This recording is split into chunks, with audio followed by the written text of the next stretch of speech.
मैं डॉक्टर भामा अग्रवाल राजीव गांधी राजकीय महिला महाविद्यालय भिवानी की ओर से हिंदी की इस कक्षा में आप सबका स्वागत करती हूँ। अभिनंदन। आइए प्यारे बच्चों, आज हम भक्ति काल की राम काव्य धारा के सर्वश्रेष्ठ कवि तुलसीदास जी द्वारा रचित रामचरितमानस के उत्तर कांड में संकलित राम राज्य के इन पदों का अध्ययन करेंगे।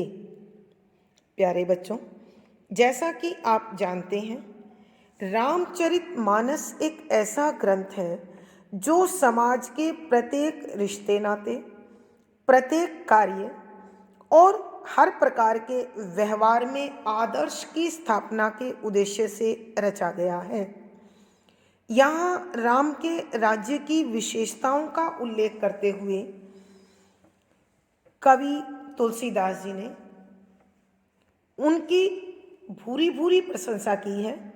यहाँ काकभूषणी जी गरुड़ जी को राम राज्य के विषय में बता रहे हैं कि राम के राज्य में किसी भी व्यक्ति को दैहिक, दैविक, भौतिक किसी प्रकार का कोई कष्ट नहीं झेलना पड़ता था। सभी लोग धर्म और नीति का आचरण करते थे और एक दूसरे के साथ प्रेम पूर्ण व्यवहार करते थे। सभी सदाचारी, सद्गुणी और निश्चल भाव से रहते थे। कभी किसी को अल्प आयु में मृत्यु का दुख नहीं झेलना पड़ता था, इसलिए सबको मोक्ष प्राप्त होता था। अगले पदों में वो कहते हैं कि प्रभु श्री राम 7 समुद्रों से घिरी इस पृथ्वी के एक छत्र महाराज हैं। उनके काल में सभी प्रकार की सुख संपदा थी। लोगों के चरित्र उच्च थे। स्त्री और पुरुष दोनों ही पतिव्रत व पत्नीव्रत धर्म का पालन करने वाले थे। दंड केवल सन्यासियों के हाथ में, अर्थात सन्यासी अपने हाथ में डंडा लेकर भ्रमण करते थे। भेदभाव यदि कहीं देखने को मिलता था तो वो संगीत की रागों में और नृत्य की हाव भाव में देखने को मिलता था। उस काल में प्रकृति भी प्रजा के अनुकूल थी। न बाढ़ आती थी, न सूखा पड़ता था, और अनमोल रत्नों से भरी हुई खाने स्वयं मनुष्य को आवश्यकता के अनुसार अपने रत्न प्रदान कर देती थी। वायु मंद मंद और सेहत के अनुकूल बहती थी।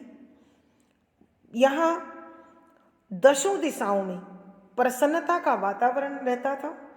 प्रत्येक जीव जंतु को अपनी आवश्यकता की वस्तु बिना अधिक प्रयास किए प्राप्त हो जाती थी। सूर्य और चंद्रमा भी प्रजा के अनुकूल ही आचरण करते थे। अंत में कवि बताते हैं कि प्रभु श्री राम उस महान चरित्र के धनी थे जिन्होंने करोड़ों अश्वमेध यज्ञ किए और ब्राह्मणों को भरपूर दान दिया। वे धर्म और वेद शास्त्रों के परम ज्ञाता थे। उनकी सहधर्मिणी या अर्धांगिनी सीता जी भी सुंदरता, गुणों, विनम्रता की खान थी। उसने कौशल्या, केकई और सुमित्रा तीनों को समान रूप से सम्मान दिया और सबकी सेवा की। वहाँ किसी में कोई अहंकार या अभिमान देखने को नहीं मिलता है। इसीलिए सभी ऋषि, मुनि, साधु, सन्यासी, ब्रह्मा, शारदा, शेषनाग आदि उनका गुणगान करते हैं। हम आगे पदों में इसी प्रकार के भावों का अध्ययन करेंगे। आइए प्यारे बच्चों, आज हम राम काव्य धारा के सर्वश्रेष्ठ कवि तुलसीदास जी द्वारा रचित राम राज्य वर्णन कविता से इस अंश का अध्ययन करते हैं। दोहा चौपाई संख्या 1। देहिक दैविक भौतिक तापा, राम राज नहीं काहुई व्यापा, सब नर करहीं परस्पर प्रीति, चलहि स्वधर्म निरत श्रुति नीति, चारऊ चरण धर्म जग माही, पूरी रहा सपन्यों अग नाही, राम भक्ति रत नर अरु नारी, सकल परम गति के अधिकारी, अल्प मृत्यु नहीं कवनौ पीरा, सब सुंदर सब विरुज शरीरा, नहीं दरिद्र को दुखी न दीना, नहीं को अबुद्ध न लक्षण हीना, सब निर्दंभ धर्मरत पूनी, नर अरु नारु नर अरु नारी चतुर सब गुणी, सब गुणज्ञ पंडित सब ज्ञानी, सब कीर्तज्ञ नहीं कपट सयानी, राम राज नभ गेस सुनु, सहचराचर जग माई, काल क्रम स्वभाव गुण, कृत दुख काहू नाही। प्रसंग। प्रस्तुत पद हमारी हिंदी की पाठ्य पुस्तक मध्यकालीन काव्य कुंज में भक्तिकालीन काव्यधारा की श्री राम काव्यधारा के सर्वश्रेष्ठ कवि गोस्वामी तुलसीदास जी द्वारा रचित रामचरित मानस के राम राज्य वर्णन से लिया गया है। संदर्भ। इन दोहा चौपाइयों में कवि प्रभु श्री राम के राज्य में प्रजा के लिए जिस प्रकार की सुख, संपन्नता, वैभव, सहयोग, न्याय, धर्म, नीति आदि थे, उनका वर्णन करते हुए यहाँ कवि बता रहे हैं कि उस समय प्रजा पूर्ण रूप से सुखी थी। और किस प्रकार सुखी थी वो इन पंक्तियों में स्पष्ट करते हुए कवि लिखते हैं कि व्याख्या। शब्दों के अर्थ बच्चों पंक्ति के साथ साथ देहिक देह से जुड़ी, दैविक भाग्य से जुड़ी, भौतिक संसार से जुड़ी तापा कष्ट। रामराज राम के राज्य में नहीं काहू किसी को भी व्यापा दुखी करते थे कि राम के राज्य में किसी भी मनुष्य को शारीरिक, आध्यात्मिक अथवा सांसारिक दुख नहीं थे। यानी किसी व्यक्ति को न कोई शारीरिक बीमारी थी, न ही किसी व्यक्ति को भाग्य से उत्पन्न किसी दोष को झेलना पड़ता था, और न ही सांसारिक सुख सुविधाओं की कोई कमी थी। सब नर करहीं परस्पर प्रीति, सब सारे के सारे नर लोग करहीं करते थे परस्पर आपस में प्रीति प्यार, चल ही चलते थे स्वधर्म, अपने अपने धर्म के अनुसार, आयु, जाति और लिंग के अनुसार जिसका जो धर्म बनता था वो उस धर्म का पालन करता था। निरत, रत माने होता है लगा रहना, और निरत माने विशेष रूप से ध्यानपूर्वक लीन रहना। श्रुति वेद शास्त्रों में बताए हुए मार्ग, नीति शास्त्र में बताए मार्ग कि प्रत्येक काल में, यानी कवि कहते हैं कि राम के राज्य में सभी प्रजाजन आपस में प्रेम से रहते थे, और प्रत्येक व्यक्ति अपनी आयु, अपनी अवस्था, अपने पद, अपने लिंग, अपने जाति के नियम के अनुसार वेदों में बताए गए मार्ग पर चलता था और अपने अपने कर्तव्य को पूरा करता था। चारों चरण धर्म जग माही, चारों चरण खंड भाग, धर्म धर्म में लगे हुए, जग संसार माही में, कि राम के राज्य में सभी वर्ण के लोग, सभी चरणों के लोग अपने अपने धर्म के अनुसार ही कार्य करते थे। यानी मनुष्य, ब्रह्मचार्य, गृहस्थ, वानप्रस्थ, संन्यास तथा अर्थ, धर्म, काम, मोक्ष आदि सभी प्रकार के नियमों का उचित रूप से पालन कर रहे थे।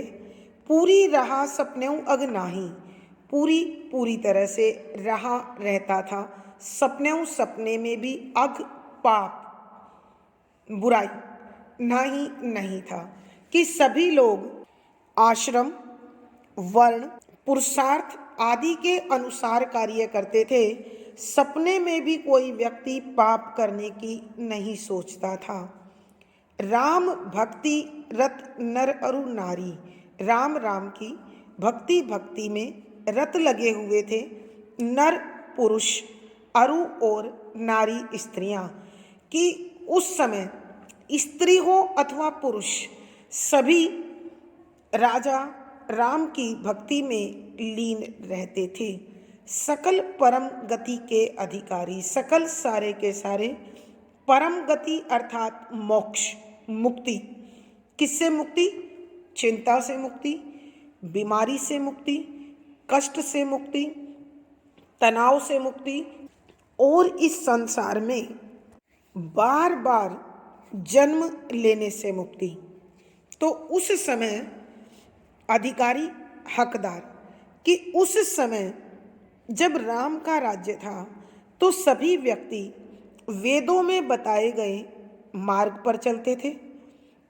अपनी जाति, धर्म, वर्ण, आयु आदि का सही प्रकार से पालन करते थे। इसलिए सबको अंत में मोक्ष प्राप्त हो जाता था और सबको मुक्ति प्राप्त हो जाती थी। अल्प मृत्यु नहीं कवन्यों पीरा, अल्प मृत्यु मतलब अकाल मृत्यु, कम आयु में मृत्यु नहीं कवन्यों किसी को भी पीरा कष्ट था, कि संसार में एक भी व्यक्ति ऐसा नहीं था जिसे कम आयु में अथवा अकाल मृत्यु का शिकार बनना पड़े।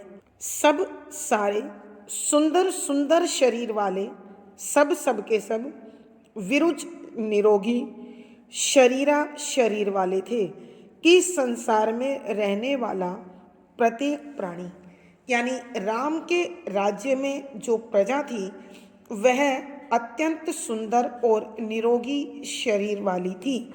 नहीं दरिद्र को दुखी न दीना, नहीं था दरिद्र गरीब को कोई भी दुखी ना नहीं, दीन असहाय, लाचार, विवश अथवा अभाव से पीड़ित, कि उस समय राम के राज्य में कोई भी व्यक्ति गरीब नहीं था, कोई शारीरिक, मानसिक, बौद्धिक कष्ट के कारण परेशान नहीं था और ना ही किसी प्रकार की किसी को भी कोई कमी थी। नहीं को अबुध न लक्षणहीना, नहीं था कोई भी अबुध अज्ञानी, नहीं लक्षणहीना दुराचारी, अनाचारी, चरित्रहीन, कि राम के राज्य में न तो कोई व्यक्ति अज्ञानी था और ना ही चरित्रहीन था। सब निर्दम्भ, सब सारे निर्दम्भ, अहंकार से रहित, धर्मरत, धर्म में लगे हुए, पुण्य करने वाले, और पुनि का एक अर्थ दोबारा भी होता है, नर अरु नारी चतुर सब गुणी, कि राम के राज्य में नर पुरुष, अरु और नारी स्त्रियां, चतुर समझदार, सब सारे गुणी गुणवान थे।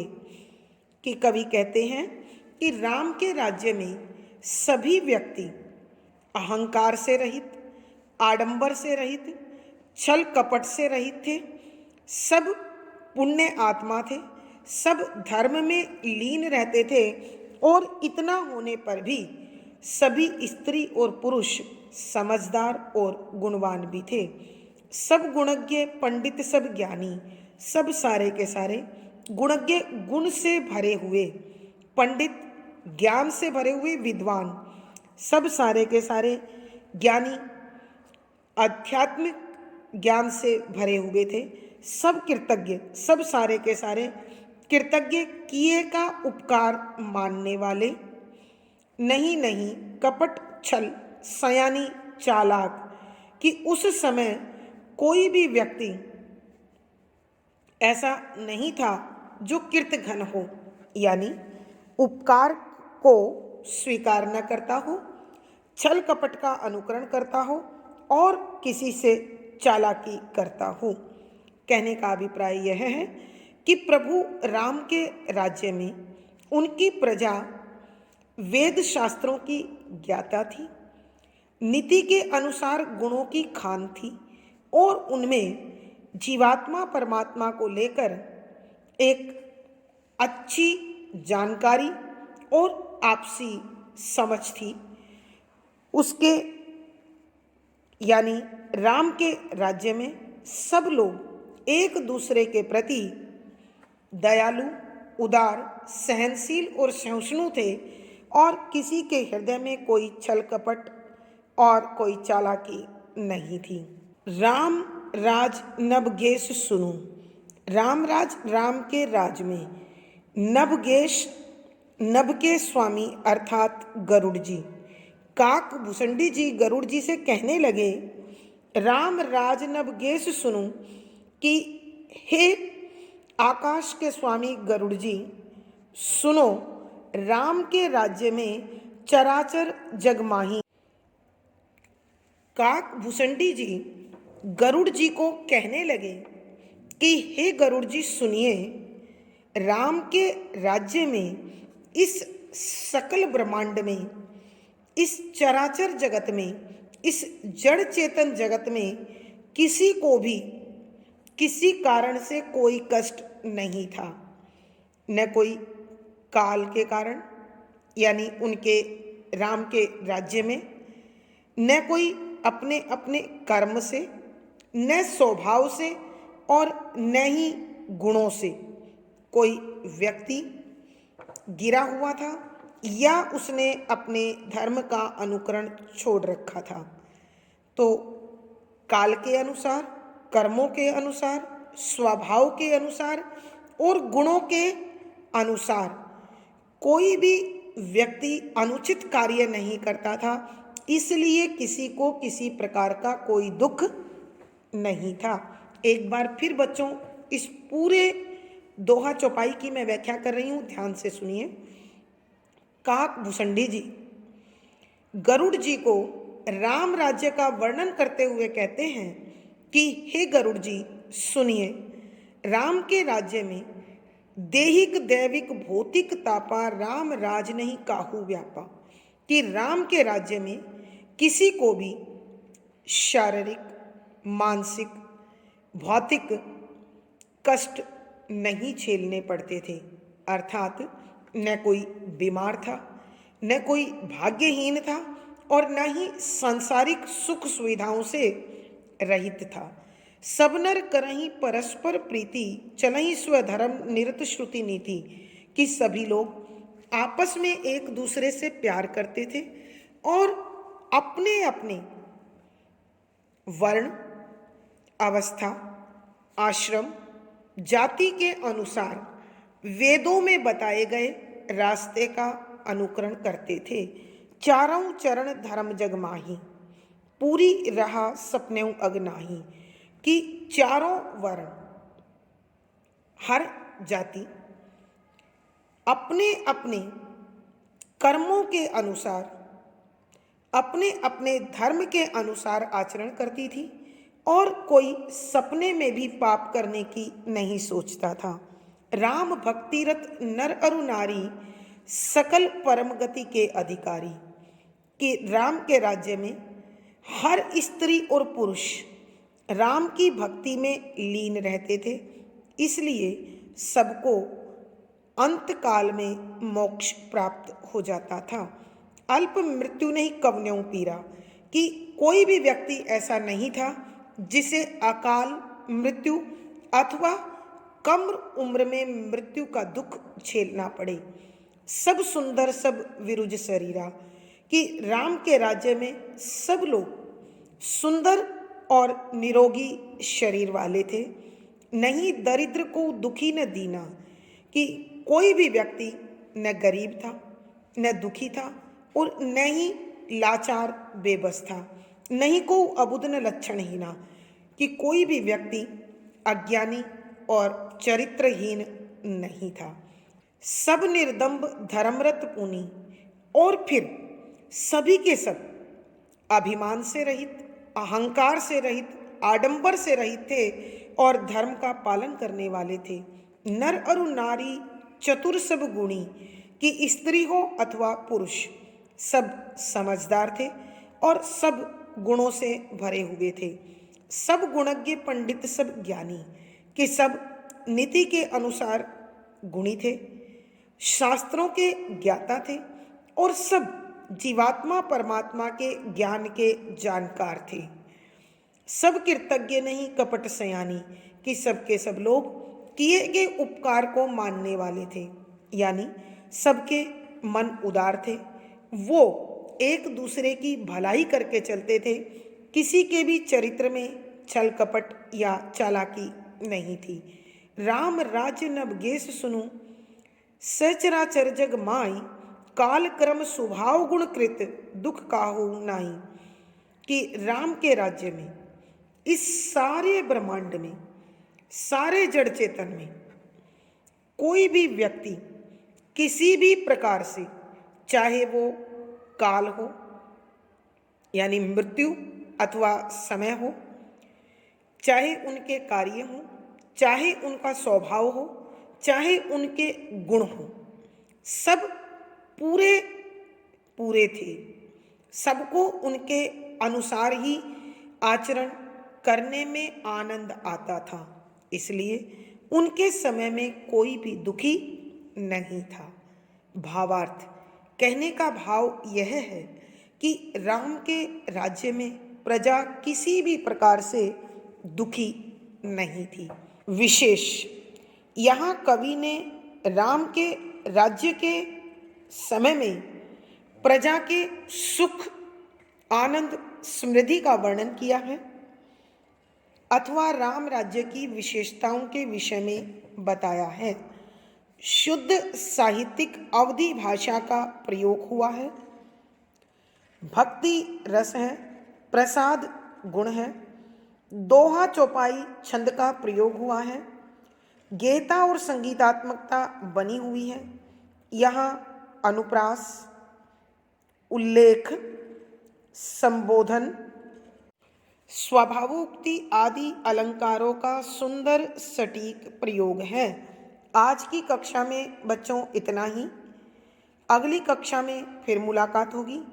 आशा है राम के राज्य की विशेषताओं को पढ़कर आपको अच्छा लग रहा होगा।